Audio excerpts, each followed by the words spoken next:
The government of the Grand National Assembly, commonly known as the Ankara Government, was the name given to the provisional and revolutionary Turkish government based in Ankara during the Turkish War of Independence and during the final years of the Ottoman Empire. It was led by the Turkish National Movement, as opposed to the crumbling Constantinople Government, which was led by the Ottoman Sultan. During the War of Independence, the government of the National Assembly commanded the army known as Kuva-yi Milliye After the war and victory over the monarchist Constantinople Government. The Republican Ankara Government declared the end of the Ottoman Empire and the creation of the Republic of Turkey from its ashes in 1923.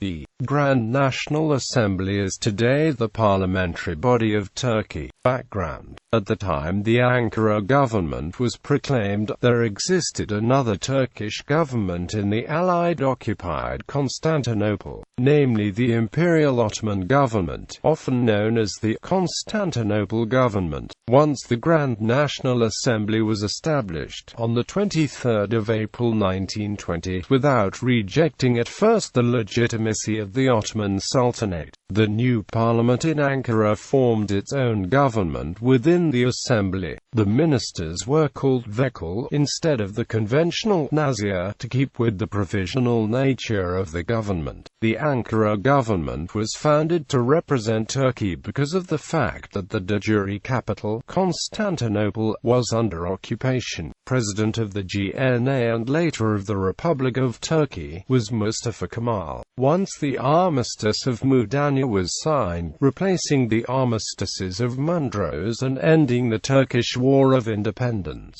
the GNA abolished the Imperial Sultanate, which was accused of collaborating with the Allies during the occupation of Turkey. The Constantinople government, representing the Ottoman Sultanate and the old imperial and monarchical order, initially refused to recognize the Turkish National Movement and the government of the Grand National Assembly in Ankara, holding that it alone was the legitimate government of the Ottoman Empire. It attempted to militarily defeat the Ankara government using its Kuva-yi Milliye, commonly known as the Army of the Caliphate, but failed to do so. In 1921, diplomatic teams from both the monarchist Constantinople government and the Republican Ankara government appeared at the Conference of London. In a surprising move, however, the Ottoman diplomatic team led by Ahmet Tevfik Pasha gave in and allowed the Turkish diplomatic team led by Bekir Sami Kundur to be the sole representatives of the country at the conference. The Treaty of Lausanne was signed on the 24th of July 1923, between the representatives of the Allies and of Ankara, thus officially recognizing the government of Ankara as the legitimate Turkish government. On the 29th of October, the Republic of Turkey was proclaimed by the Grand National Assembly of Turkey.